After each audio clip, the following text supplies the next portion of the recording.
Chapitre 1. Une histoire terrible. Salut, c'est moi, Antoine.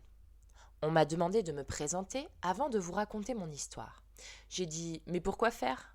Et on m'a répondu, les lecteurs aiment bien en savoir plus sur les personnages. Je n'aime pas trop qu'on se mêle de mes affaires, mais je n'ai pas osé refuser. Alors voilà, j'ai rempli leur fiche. Prénom, Antoine.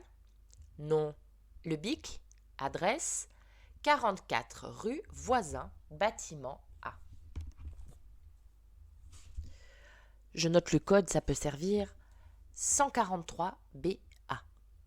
Âge 10 ans, 3 mois et 1 semaine.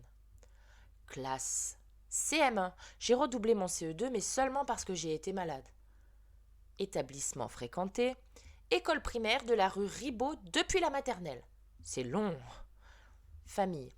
Mon père, ma mère, mon frère Thomas qui est super, mon chat, Albert, mes 2 souris, Joséphine et Magali, et aussi une sœur.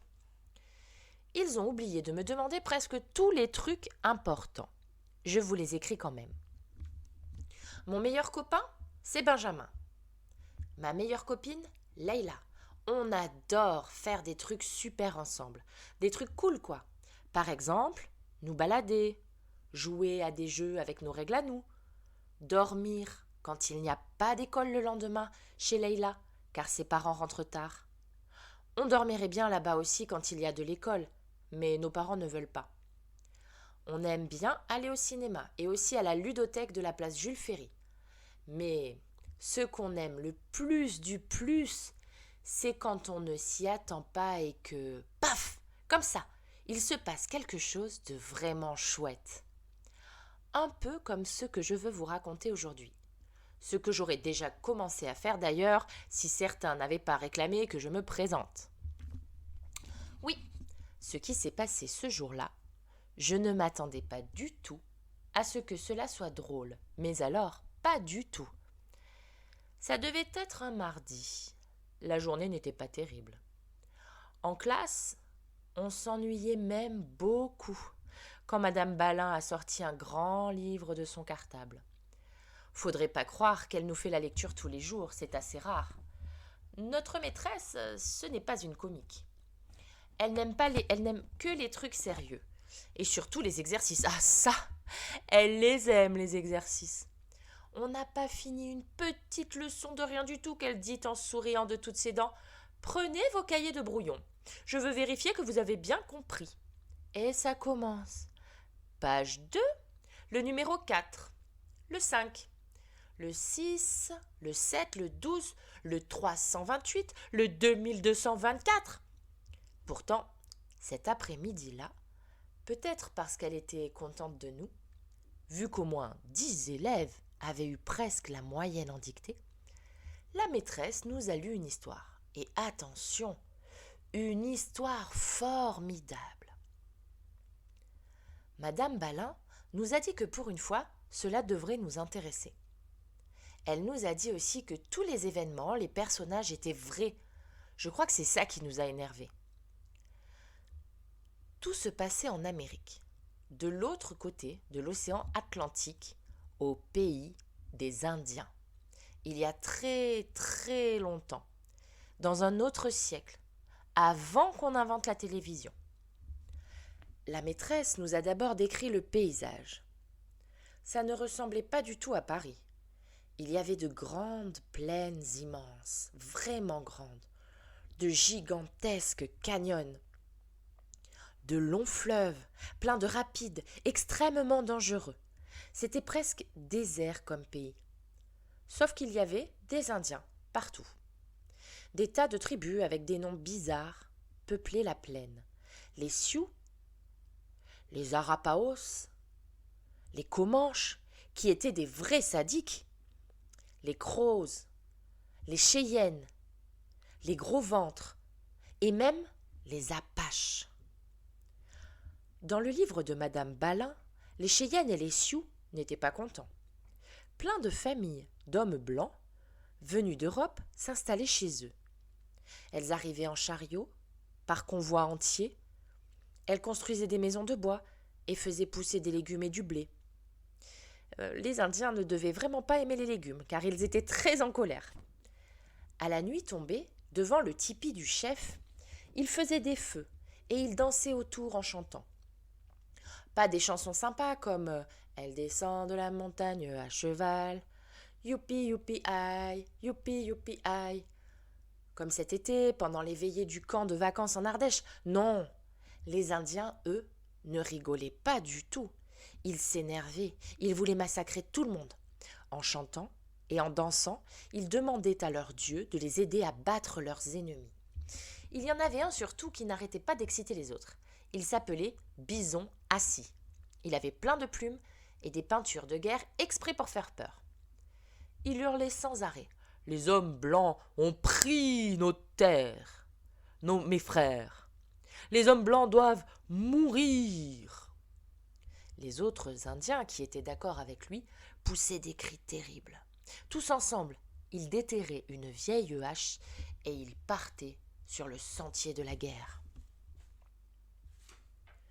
C'est là que Manon s'est mise à pleurnicher. « Oh non, arrêtez de lire, madame, c'est trop atroce.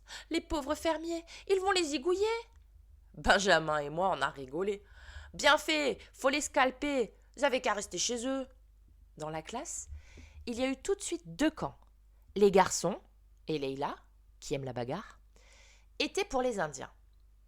Et dans l'autre camp, il y avait ces dindes de filles. Mathilde a protesté.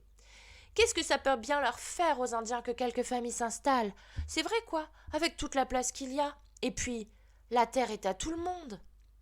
Benjamin lui a retourné une grande claque. Dégage de mon bureau, visage pâle femelle, c'est ma terre sacrée. Benjamin a parlé. La maîtresse, qui n'avait pas compris combien sa terre sacrée était importante pour Benjamin, lui a donné 100 fois à copier « On ne frappe pas ses camarades en classe ».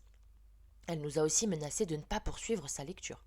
« Oh, continuez s'il vous plaît, madame », lui a demandé bien poliment Leïla. « J'ai tellement hâte de savoir comment les Indiens vont éclater la tête aux fermiers. » Mais là, ceux de notre camp ont été déçus.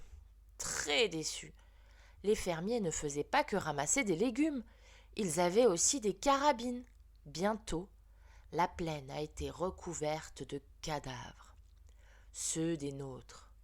Les filles gloussaient, nous, on était battus, abattus.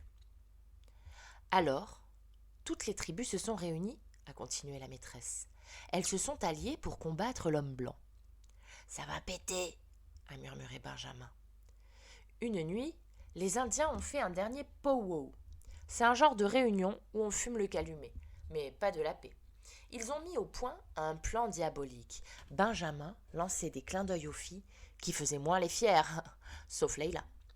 Et au petit matin, ils ont attaqué. C'était chouette, une vraie dérouillée. Mais d'un seul coup, on ne s'y attendait pas, et les Indiens non plus.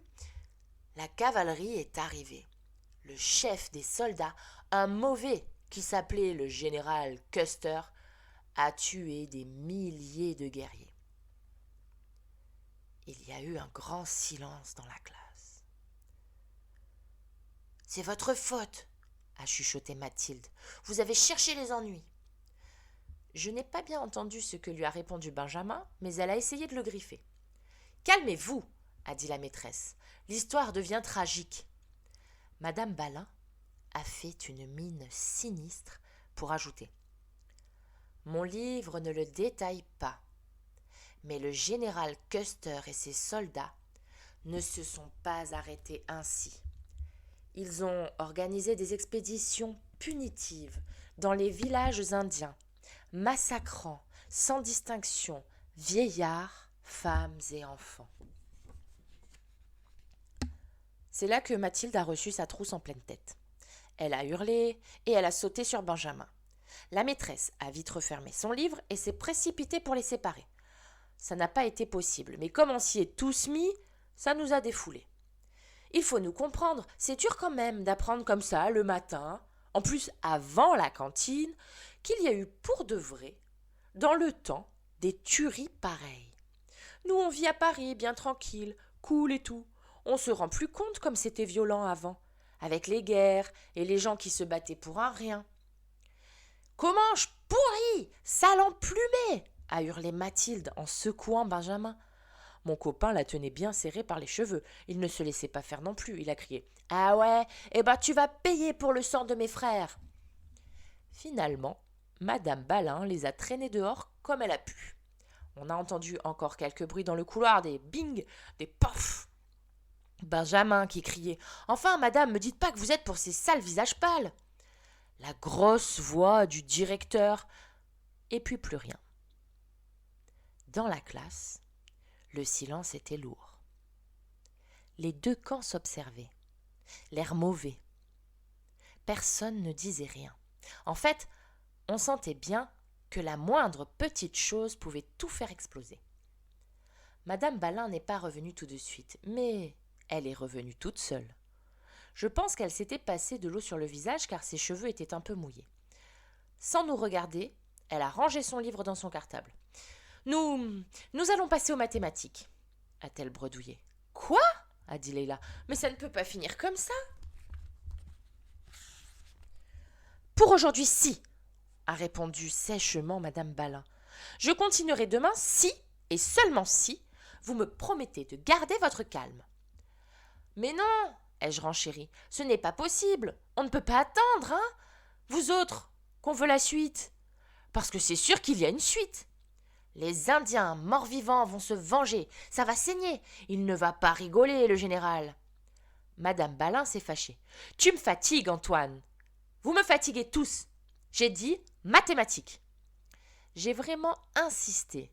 Mais assez vite, j'ai regretté car Madame Balin a explosé. « Tu veux la suite ? Très bien, Antoine. Tu l'écriras pour jeudi. Mais attention, mon petit, une suite réaliste. Et pense à ta moyenne, qui n'est pas formidable. »